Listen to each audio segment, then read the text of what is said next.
Hi, I'm Bill Pearis, an editor at Brooklyn Vegan, and you are listening to BV Interviews, which features conversations with some of our favorite artists. This week, we're talking to the one and only Robyn Hitchcock about his 50-year career, his new album, The Confuser, and his biggest electric band tour in decades. We also talk about how REM and MTV's 120 Minutes and The Cutting Edge helped his U.S. profile back in the 80s, his current Nashville-centered touring band, and working with producers over the years, including Paul Fox, John Leckie, Jon Brion, and Dave Rawlings. Plus, Robyn's new memoir, Stranded in the Future, 5 records he thinks everyone should own, and lots more. Robyn is a true one-of-a-kind artist, and this was a thrill for me to get to pick his brain. I hope you enjoy it too. Here's my conversation with Robyn Hitchcock.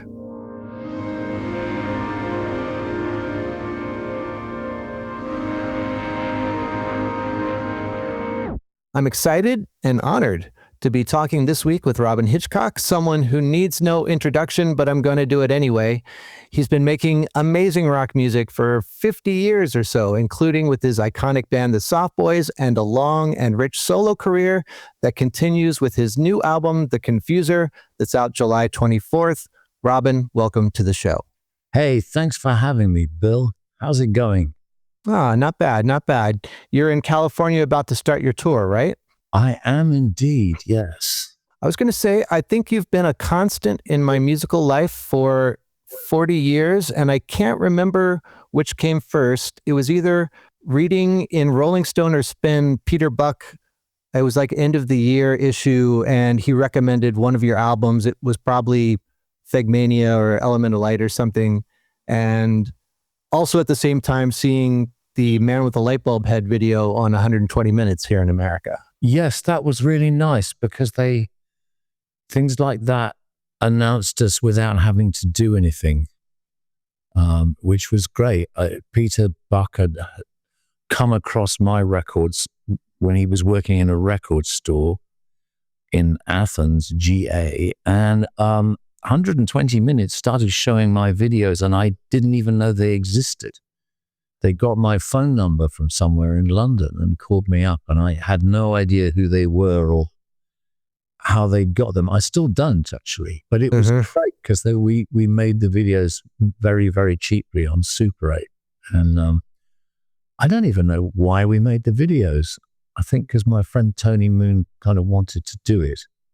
So they look kind of artfully primitive, but actually they were just primitive. So without having to do anything, 40 years ago, we got a good launch in the States. As far as like with Peter Buck, you guys have remained friends ever since. I haven't seen Peter for ages, actually, but he did a lot for us in the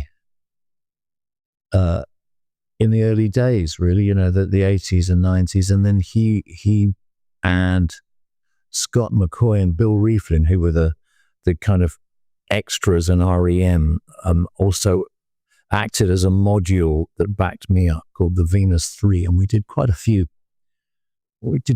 US gigs, but we never did a tour anything like as extensive as I'm doing at the moment. This is the biggest rock tour I've done since, in like 35 years or something. Is that right? Yeah, I think 1992 was the last time I kind of had a full electric band. Even the last tour of the Egyptians, we were scaling it down and just trying to make it a bit quieter, Now, do you have a regular band that will be across this whole tour, or is there a West Coast band, an East Coast band, a UK band? I did have, but I'm unifying it much more. I've got a West Coast band, but I'm actually using the same people. This band is out of Nashville. Okay. The current drummer is not from Nashville. He's from Philly, Patrick Berkery. He was in the War on Drugs. But Jeremy Fetzer on guitar and Todd Bolden on bass are Nashville-centered. And they're on the album, as is Eric Slick, who plays the drums. But Eric isn't able to tour this summer, so Patrick's depping, you know. I mean, Nashville's a great place to have a pool of musicians. I was going to ask, you know, you're based out of Nashville now and have been for a while. Is that one of the greatest things about living in Nashville, is just having access to all these amazing musicians? Absolutely. You know, it's not called Music City for nothing. It is a really great place to play and just find people. You know, it's a great place to record. The engineers are dripping from the branches. It's just rich in them. And there's, you know, plenty of guitarists to go around. And of course, Nashville is equidistant from a lot of places. You know, by plane, it's 2 hours from New Orleans, 2 hours from Toronto, an hour from Chicago. You can do pretty much everything east of the Rockies quite quickly by aircraft, should you choose to do so. Right. Before I visited Nashville, I had it in my mind it was more in the South, but really it's more of a Midwest state. I mean, Midwest city. Yeah, well, I mean, the South technically begins in D.C., Virginia. Uh-huh. But I think in terms of attitude, it probably gets more Southern. Well, there's a bright statement to make. It gets more Southern as you get further south. But I think also, you know, the cities are 100 years ahead of the surrounding countryside. And this is a global problem. We have the same problem in Britain. Cities tend to be multiracial. They tend to be metrosexual, whatever you want to call it. There's an acceptance of the way things have gone gender-wise and sexual orientation-wise over the last 100 years, which hasn't necessarily happened in the countryside. So Tennessee is passing all these, you know, not to mention the chronic racism, which is still there, you know. Tennessee's enacting all these primitive laws, trying to drag people back into a mythical past. But the mythical past is very magnetic. People all have their own imaginary land that they're drawn back to, where they think things were better. Right. Did these sort of issues come into play on The Confuser, do you think? No, not literally, because these issues are too big for the likes of me to go into. I can't start talking about geopolitical situations or socioeconomic structures or something.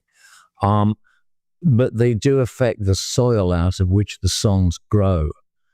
You know, I'm pretty deeply on the spectrum. I'm in my own little world of antique electric transport and Beatles records and, you know, Syd Barrett's outtakes and, you know, Dali and Magritte and De Chirico pictures and Roger Moore and any old mythological past that I can dig up, my own or somebody else's that I like, and we can all cherry pick our personal Eden in our comfort zone now.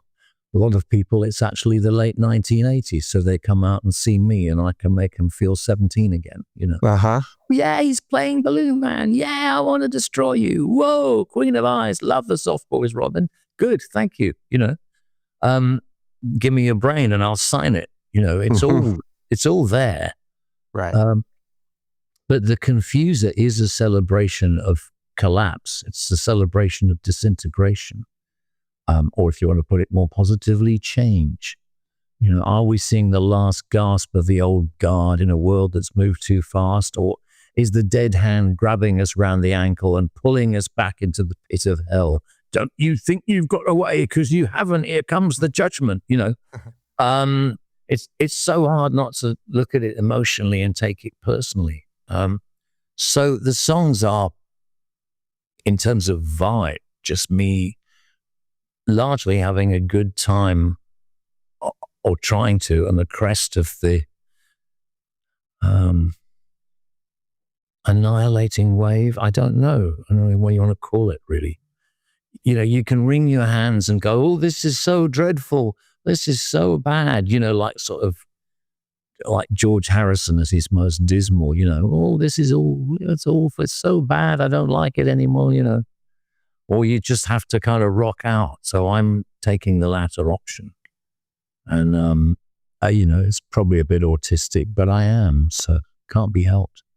Speaking about people who come to see you wanting to hear like your sort of peak 120 minutes era hits, The Confuser is by my count, your 25th proper studio album, which is pretty, that's what the press release says. Oh, I haven't counted. Yeah. But you've been extremely prolific your whole career. I think only between your 2017 self-titled album and Shufflemania, that was 5 years, but mostly you try to do like, I think less than 3 years, and you've always got a new record out. Sometimes there are gaps. I didn't put out a lot of records in the 90s. Just depends on the setup. I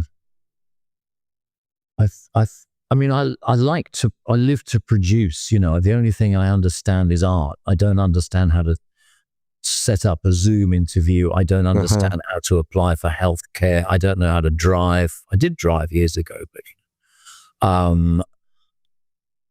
I am completely stopped in my tracks by having to do income tax, but at least that rhymes. I'm specifically good at certain things and I'm terrible at everything else. The less time I have ahead of me, the busier I like to be. I can't sit here and go, well, that was a nice life, wasn't it? I think time for another mint julep or something. I am writing memoirs as well. When I can't sleep, then I'll just putting out my second book in a couple of months, and I'm just starting on the third.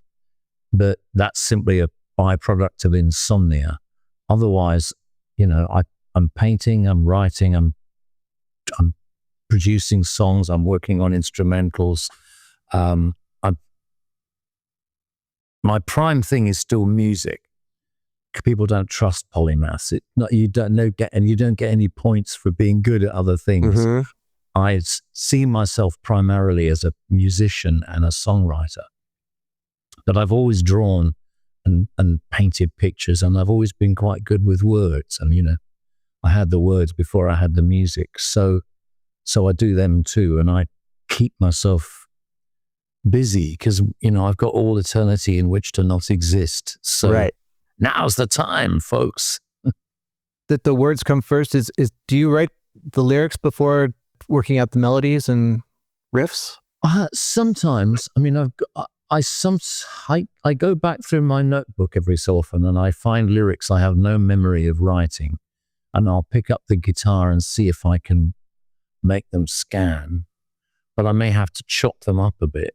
Other times the idea comes in one. Songs appear when you're not looking for them. So like the people who keep dinging on that laptop, they come out of the blind spot, and I generally realize after a couple of minutes, I think, oh my God, this is actually a song. You're making it up. You're imagining it, but it's actually. So if I stop and pick up the omnipresent phone and sing into it, or if I've got a guitar, I'll put something down and I can work from there. Sometimes I'll get a whole song in a morning. The last track on The Confuser, Wasted, I'd made that up in a hotel in San Francisco, just pretty much in one go. Other ones like the lyrics for Building from the Ruins, I started that in, oh God, I don't know. I spent ages trying to get the lyrics right for that. And there's lots of alternative versions, the ones I'm sort of rapping the words a bit. I love the line from that song, I miss democracy like my wisdom teeth. Very true. They both disappeared about the same time. I had a very eager dentist who took out my 3 surviving wisdom teeth, I think early last year, actually. And I just felt these terrible gaps, And, at the same time, democracy is being chiseled away at, by Trump and everybody. Even like with a wrecking ball, you might say at times. I think they're demolishing it in all kinds of ways, like antibodies, like things attacking the immune system, like wrecking balls, like acid baths, like executioners. They're the living proof of evil. But evil always destroys itself, which is why it's called evil, because it's fundamentally not a happy condition. And I think people also know when they are evil, and it makes them more evil. I think that's why the Nazis were able to be so horrific, because there was a kind of mania that entered them. The worse they got, the worse they became. The greater the atrocities. They had the diabolic momentum of it. And I think there's something fundamentally in those people that hates themselves and wants to take it out on everybody else. We're all mirrors, basically.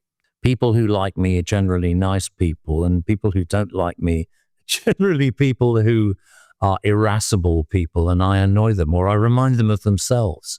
Perhaps the people I don't like remind me of me, So, but generally speaking, you kind of bring out in people what's there, or I think I do anyway, Right. Speaking of lines I like, the album starts with a whopper, I feel like. I owe a lot to a dead man's cock.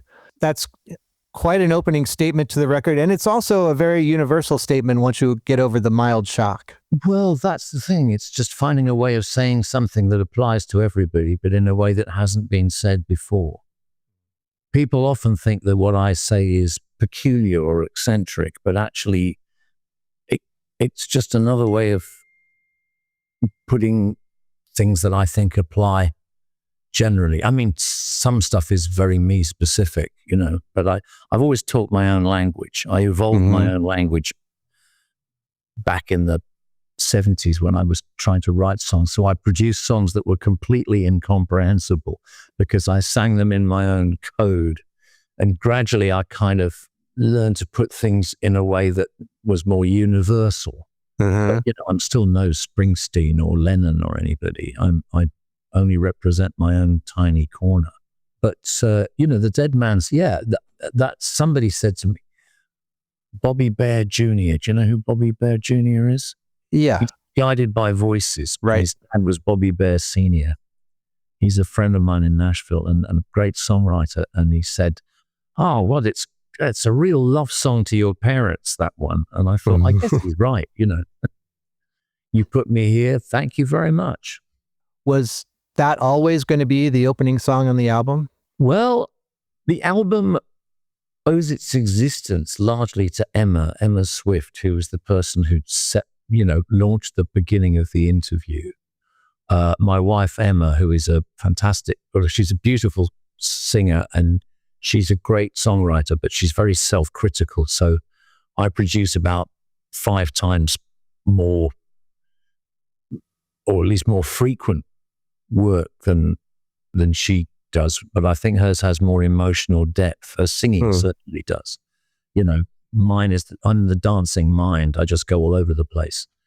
And hopefully it's entertaining. Em has a really good sense of lyrics, but she thinks about it. She's very self-critical, So she runs our label, Tiny Ghost, and she liked that song, and she said, you should do another record, which I'm always a bit leery about. But I thought, well, that's great. That gives me an excuse to write some songs.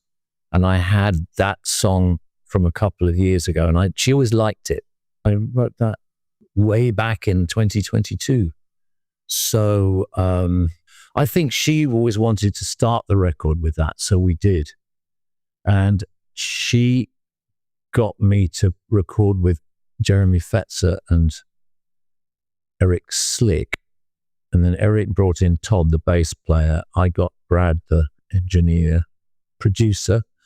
And then we did the songs, and then Emma listened to it and went, okay, you got to redo these vocals, use my producer, Jordan. Jordan Lanning, who's done her records recently, who's another Nashville guy. I mean, they're just so good, those people. They comp the vocals, listen to all this stuff, and then they take the best bits and play it back to you. You don't have to sit there going, oh, maybe that was all right. Let's try that again. There's a level of it's snappy. So she got me to redo the vocals more in tune, because I listened back to some of my old records and they are pitchy. People come to me for attitude rather than mellifluous singing.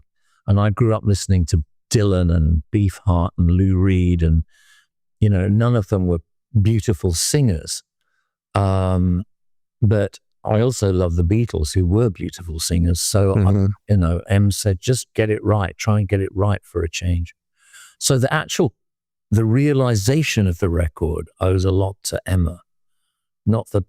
No, she did. She got me to rewrite a few lyrics. Her parents were teachers, so she can be quite strict sometimes. And she just said, no, you can do better than that. So, no one ever says that to me. So I had to go back and do a bit better. So I think the whole thing is buffed up further than I would normally do it, because I'm very impatient, and I, left to my own devices, I would just go off and start making another record. Right. She's basically saying, finish it. So I did. And I think she was happy to start with that one, I think it's an obvious album opener, it's up there with If You Were a Priest, or, it just sounds like the start of a record, especially with that opening line. Well, you see, it's in the same key. Is that right? More or less the same tempo. And it's also another one I did 20 years ago, Adventure Rocket Ship, on Ole Tarantula. Down, down, down, down, down, down, down, down. I mean, this one's got, there are different sonic sounds at work, Yeah. From this one, I think it's got I'm playing a wah-wah pedal.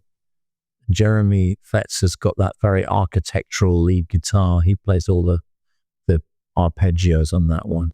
But it's snappy.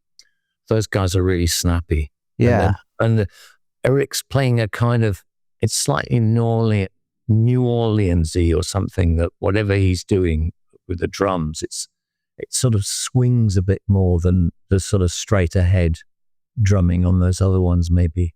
But, start your album with an up-tempo number in A and then see what happens, really. And lead it with a very memorable lyric.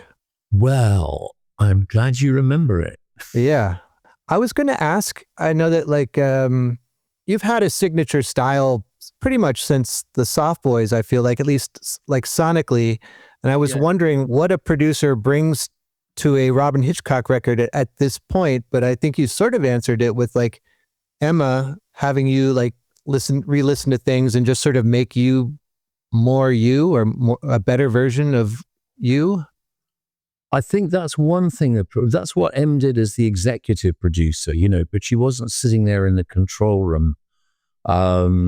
Maybe just towards the end with Brad doing a last vocal on a song. But what Brad did, who did the basic tracks, was he put in a few stops and starts, which was helpful. He kind of listened to us go through the songs, and he very quickly figured out where the punctuation would be. So there's a few points where we stop and have a drum fill and things like that.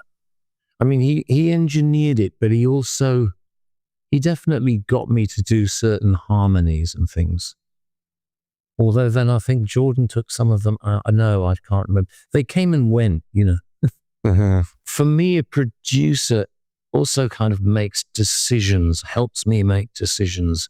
I don't really want everybody looking at me going, what do we do now? Or is this any good? You want a producer to go, this is a great track. I can work with this. Go away. I'll tidy it up and then we'll overdub it. Mm-hmm. I just want people who will kind of decide when something's good, I think, and occasionally to steer it. But I don't really need someone saying, why don't you do the whole thing at half speed, at, a semitone lower or... Right. I mean, it's like producer's a bit like a parent. You want somebody who encourages you and says when it's working and when it's not, and sort of guides you along. I think you always need that. I mean, maybe if you're Paul McCartney, or if you were Brian Wilson, or somebody who has or Jeff Lynne, where you've got a kind of master vision of the sound. Right. You don't need that, especially if you know your way around the desk. I mean, McCartney's been basically a player producer since halfway through the Beatles. He learned his way around the desk faster than anyone else. And as I have no idea how any of the knobs or anything work. Oh, okay. I know sounds. I mean, I can say I'd like reverb here, or echo, or can we double this, or can you make it thinner or fatter? But I don't know what knobs you press to make that happen, You were on A&M Records and then Warner Brothers Records. I have to imagine at some point in there, someone suggested a very producer-y producer. Who was the most producer that you worked with over the years? Well, the first two Egyptians records, I mean, the ones we did with A&M, the first two we did ourselves. So that was the band and me and Pat Collier, really. Right. And then A&M said, if you want to do another one, you've got to have a producer. And they gave us this guy, Paul Fox, who had worked with XTC. And so because it was XTC, it gave him a kind of kudos. And we did it in LA so the record company could all come along and go, this is nice. And Paul and his engineer, Ed Thacker, they got us to play everything very correctly. And it's sort of, it sounds like a bunch of people playing in separate rooms through masses of echo and delay, your classic sort of late 80s sound, but it came out in the early 90s. But unfortunately, by the time A&M had lovingly and very expensively caused this to be, actually grunge was happening. So Nirvana came and knocked us off the alternative charts, and that was it. Actually, my whole MTV radio era was over. I'd made it to 38 or 39 or something, which isn't bad. And then what I was doing was passé. And after that, they gave us John Leckie, but John Leckie didn't really. Who also worked with XTC. Yeah, John was. I don't know. He was. I like John and I like Paul, but it would be hard to say what difference they made. After that, I worked with, in the Warner's days, I worked with Jon Brion, which was probably the most stimulating person to work with. Because John did all those soundtracks. Yep. And he also worked with people like Kanye West and Fiona Apple and Rain Man. And John, like Paul McCartney, has a sort of diabolic, intuitive way of playing everything really well. He does that looping thing where he plays the drums and then the guitar and then the bass and then which the only other person I've seen do that is McCartney. John is sort of too good, really. And it was great playing with him. He'd do things like speed up the drums or something, so it sounded like a typewriter. He could play all these eerie semi-mellotron things, or he'd play a marxophone, which sort of, I couldn't even describe what a marxophone sounds like, but it was just right for the song. That was on a record called Jewels for Sophia. 1999, right? Yeah, and the outtakes, which they let us keep, A Star for Brahm. He was the most exciting producer, I think. And then I did a record in 2003-4 with Gillian Welch and Dave Rawlings, and Rawlings was the producer. He takes a lot of trouble.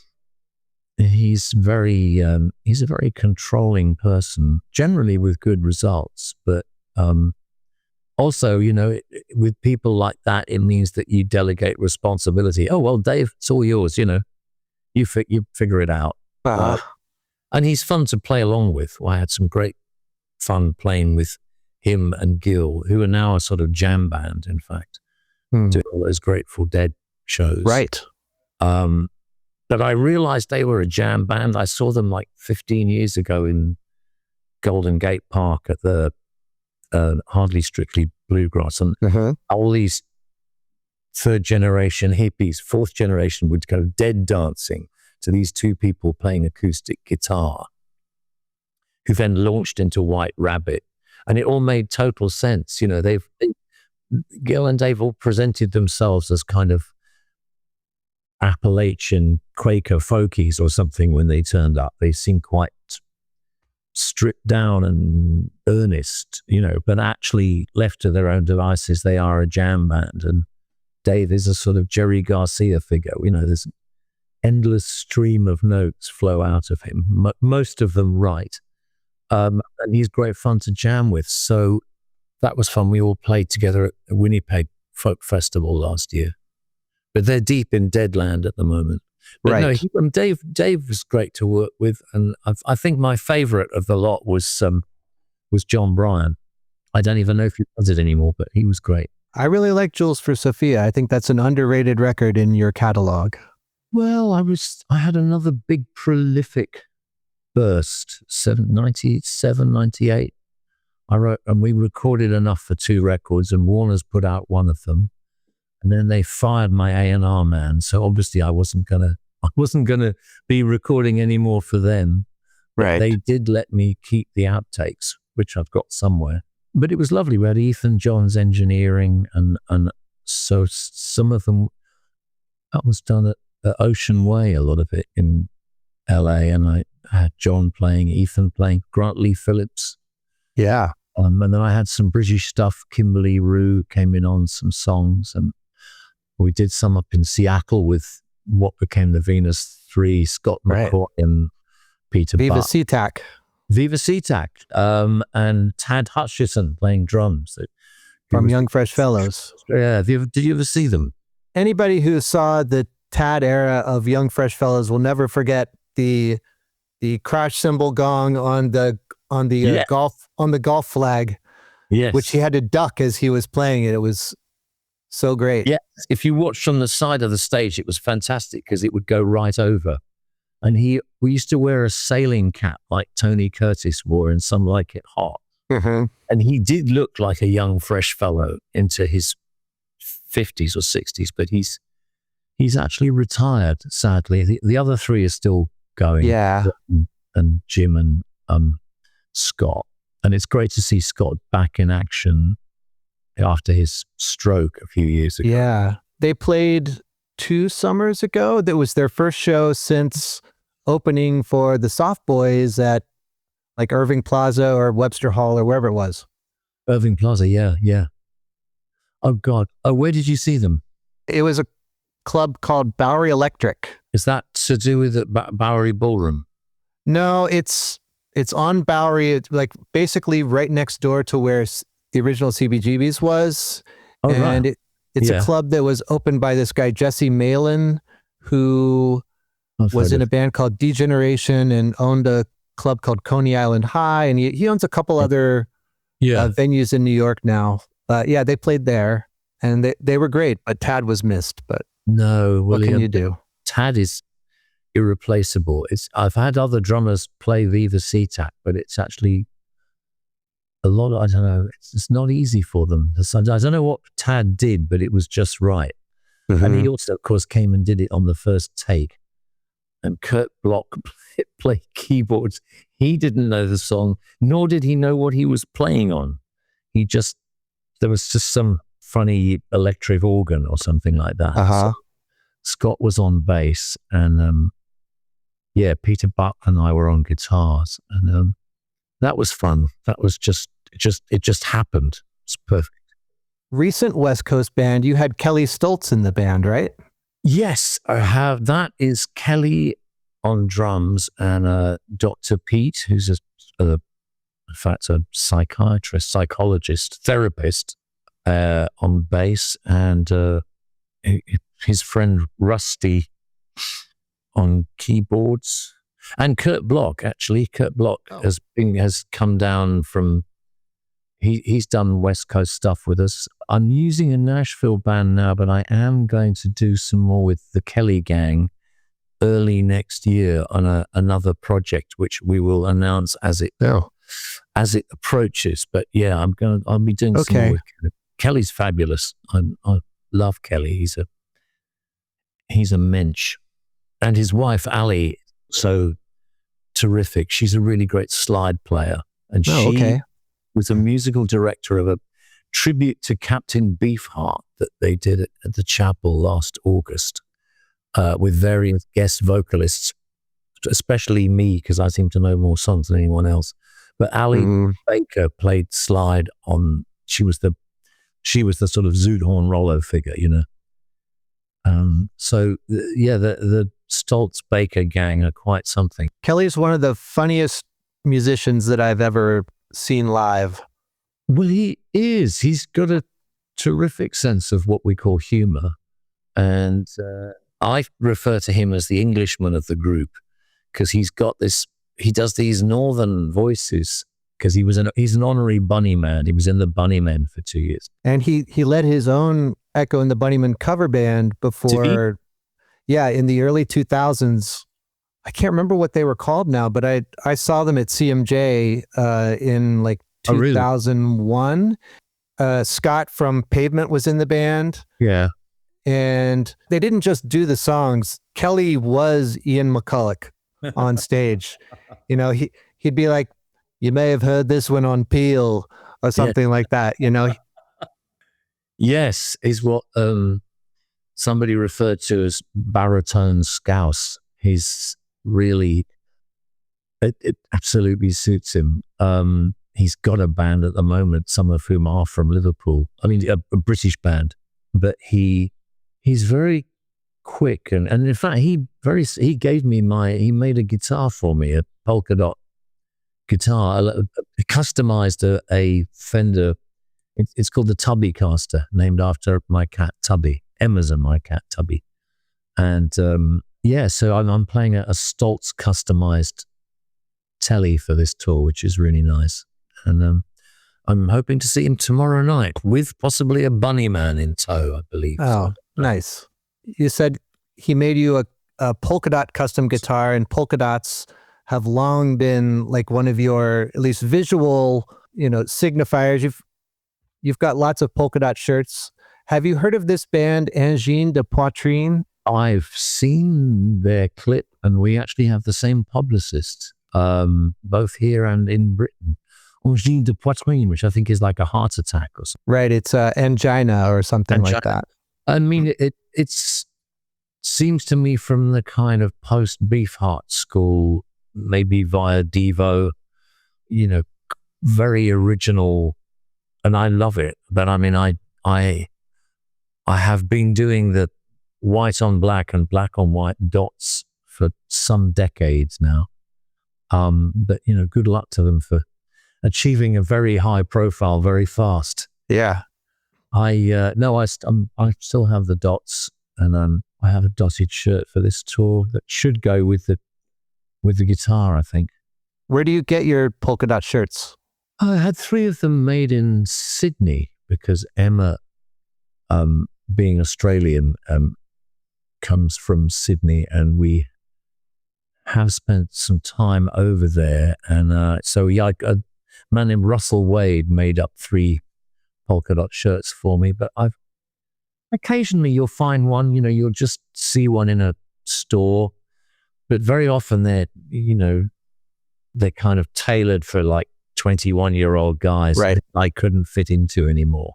So I just have to it's easier if they're made for me. But I love the dots, yeah. And I've had polka dot guitars before too, but the one Kelly's made me is actually green dots on purple, which is really nice. My 2 favorite colors. So I am content guitar-wise. Yeah. What do you see as the key to longevity as an artist, whether it's creatively, commercially, or otherwise? In a way, the same things as the key to success, although I've managed to dodge both success and failure, which is an interesting thing, I guess. But I think you've got to be persistent, you've got to be talented, and you've got to be lucky. I mean, it depends. There are many talents. I think to last. And you've also got to have a fan base that sticks with you, which I've been lucky enough to have. But I went into the business because I worshipped Bob Dylan. So I didn't go into the business, but I wanted to be a songwriter. I don't know if you read the book I put out. Have you seen the 1967 book? I've seen it, but I haven't read it, to be honest. Well, that explains a lot about how I got there, how I became what I became. Hearing all those records, Dylan and the Beatles and Floyd and Hendrix, when I was, it was my psychedelic bar mitzvah. I was 13, and suddenly all this stuff went straight into my third eye while I was at a weird British boarding school. So we were sort of cut off from everything except contemporary hipster music, bizarrely. So all these records were coming in, here's the Airplane, here's Love, here's the Velvet Underground, while we were still, I think, sort of in these medieval chambers. I was a big fan of Dylan, who is perhaps even hamstrung by the fact that he's got these people who've been following around for centuries and think they know more about him than he does, and everything he does is interpreted. Right. But I wanted to be one of those people. I never wanted to be a pop star. I had a few radio hits in the late 80s, so I am pegged as an 80s artist, but to me, I'm a 60s artist. I'm just the last to hatch out. And I've said it before, there's other people, Julian Cope and Andy Partridge, who are probably my nearest British equivalents, don't really play live anymore. But I think they would also see themselves as sort of 60s artists who blossomed afterwards. I'm totally from the past. And I'm an oldies act as well. I go and see Paul McCartney and Graham Nash, and everybody loves it because they're doing perfect versions of songs that were hits 60 or 50 years ago. Mine are only 40 years ago, some as recently as 35. And I throw in a few songs of the 21st century just to not be completely cemented in the past. But I have the same function as Nash or McCartney to a smaller, more intelligentsia niche audience, if you like. And the younger people who come along who weren't there at the time like to hear the old stuff, Oh, look, there it is. Is he going to do Brenda's Iron Sledge, And my granddad used to like that one, and it's all, So you get that part of being, in the seam of history, I suppose. Are you still doing Brenda's Iron Sledge? Not at the moment, but I'm doing a fair chunk of stuff off Underwater Moonlight. I will probably disinter Brenda's Iron Sledge for the June dates. It's not my favorite Robyn Hitchcock song, but it was very popular in Britain in indie circles. It's a sort of moronic English song. Please don't call me Reg. It's not my name. That always sticks in my mind. I know. It's funny what sticks in people's heads. I think the more inane the rhyme, the more they like it. So yeah, we're doing that, but we do a couple of things off Shufflemania and the one before it, and then I think there's about a 30-year gap, and then we go back to Respect, probably. But it's difficult. You've only got. I'm 10 years younger than him, but I don't have McCartney's stamina or his medical backup. I can't do 3 hours on stage. It's just too much. And I also don't have that arsenal of hits. Nobody does. But, seeing him or seeing Nash, you just get that picture that there's all those great old songs people want to hear. Right. So shows for me they're not primarily about artistic expression of where I'm at now. They're about a celebration of what I did and what the audience likes about me and what they like to feel about themselves. Especially in these times, my function is to be It's very different from what I was when I turned up, where my function was to undermine things and turn things upside down and in a way be more of a confuser. Now I'm actually this kindly old gent, and my job is to make everybody feel the love. We end up with a medley of old 60s songs, Beatles, and the rest of it, a little bit of David Bowie, whatever, but it's all comfort, really. Right. I do want to ask one thing about Shufflemania, which I thought was a really good record. You did an interesting way of releasing it. You put it out on vinyl CD first, and then later it came out on streaming services, which is kind of the way movies work in some ways. How did that work out for you? Well, that's Emma. She was very keen she is very keen not to kiss the ring of the streaming services.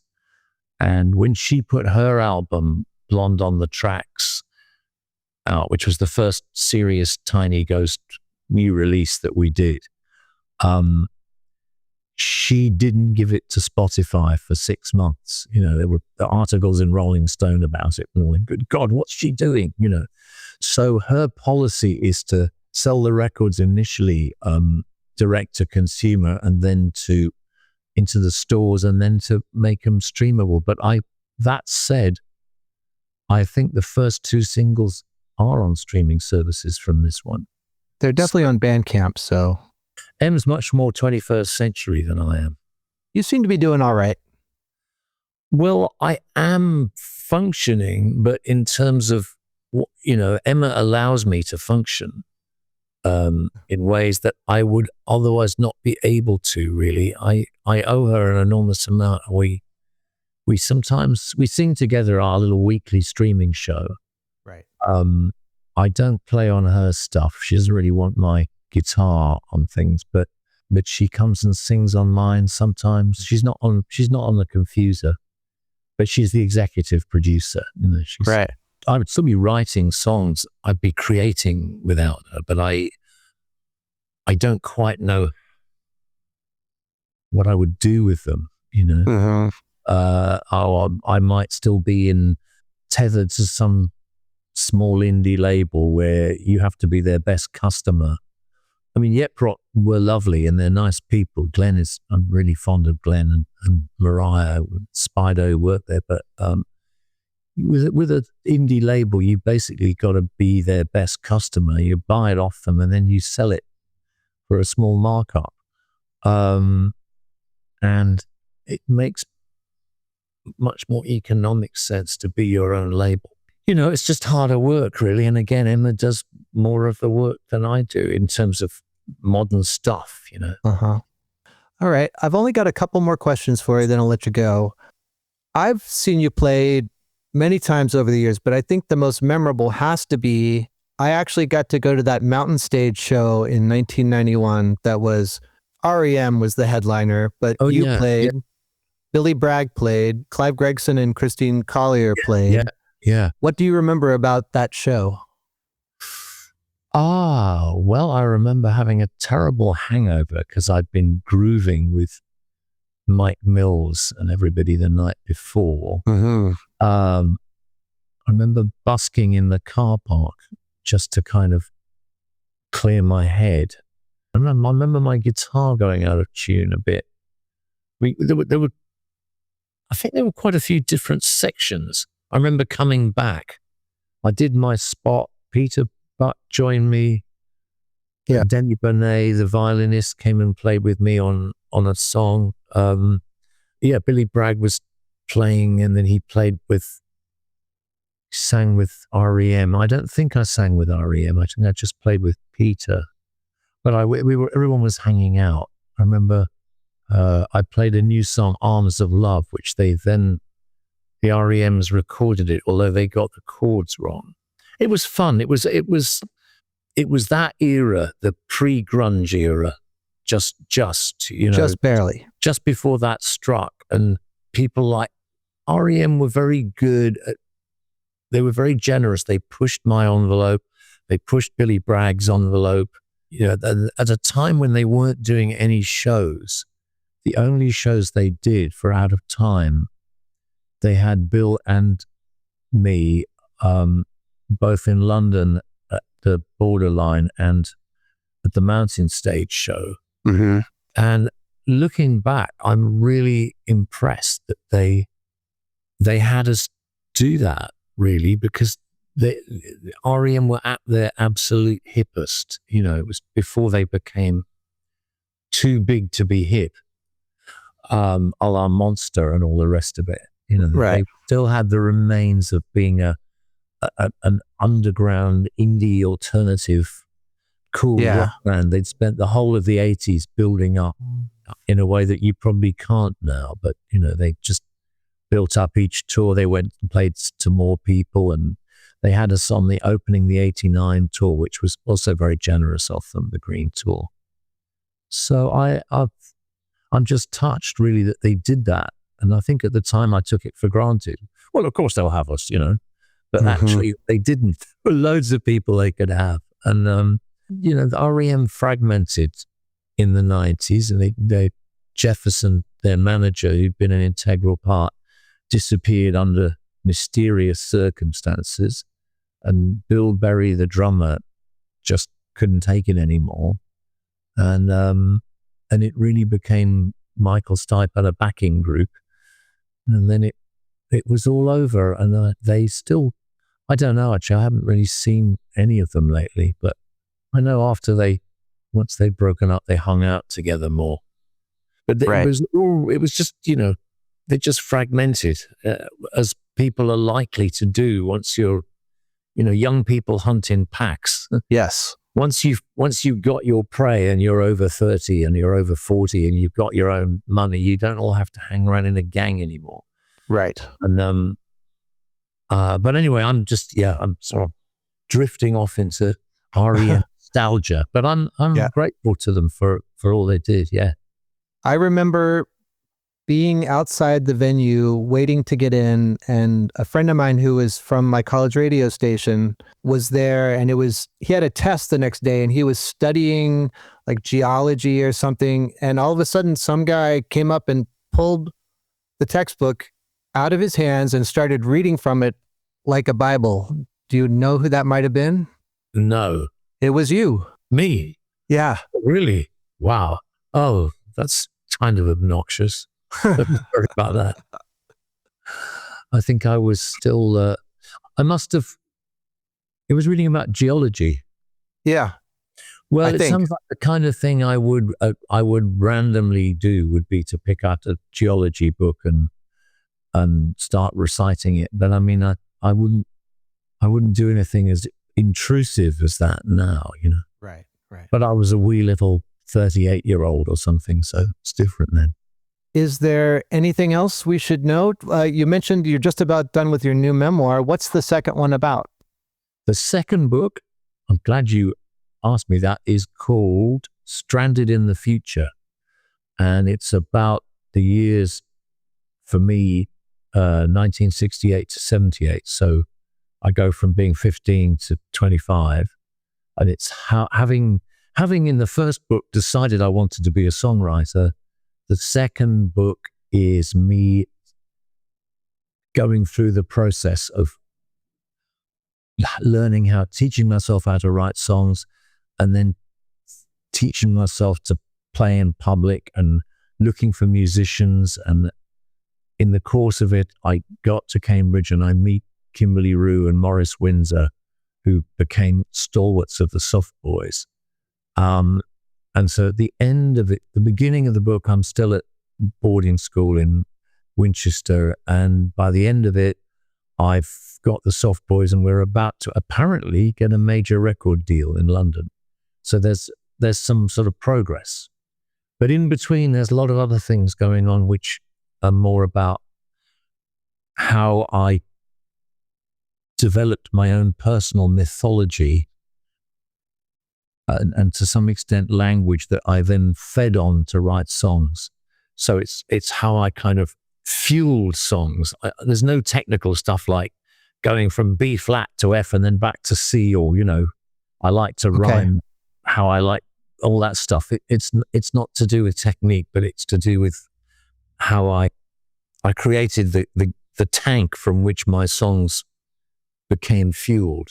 And I hope people like it. It's longer than the first one, but it covers 10 years. And that's coming out in July. The Confuser physically appears in July. And I am on tour, certainly as regards Brooklyn. The nearest gig to Brooklyn is June the 13th at White Eagle Hall. And I'll be there with the band.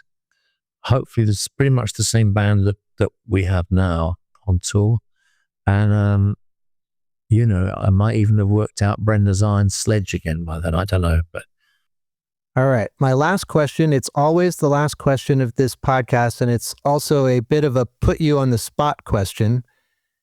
Can you name 5 records that you think everyone should own? Revolver by the Beatles, because it's the best Beatles record where they're acting as a team, even though quite a few of the tracks have only got 1 or 2 members of the band on. They haven't fragmented as a organism. They're still the lads making records between tours, but they're also brilliant songs. They also complement each other. They also don't appear to be kind of, oh, fuck off, now it's my turn, They appear to be happily playing along with each other. There's 3 whole George songs. There's a Ringo vocal. There's a terrific variety of styles, including some absolutely classic jangle. It's also just got a fantastic sense of momentum. They're all heading for something, which is 1967, and then they come out the other side and it's all downhill from there. But things are peaking. So it's a real peak record. And I would say the same applies to Blonde on Blonde, which was made around the same time by Bob Dylan, where Dylan is also peaking. He has evolved his own language and created his own world and has produced music that is getting in the top 20 and is a long way from Blowing in the Wind. And he couldn't have, if he'd just come out with Blonde on Blonde in 1962, it wouldn't have made any sense to anybody. But he kind of took the world with him, and he had the Beatles with him, and Dylan and the Beatles were symbiotic. So I would take those 2. Anyone who likes songs or words, or anyone with any taste, anyone with any emotional depth or width,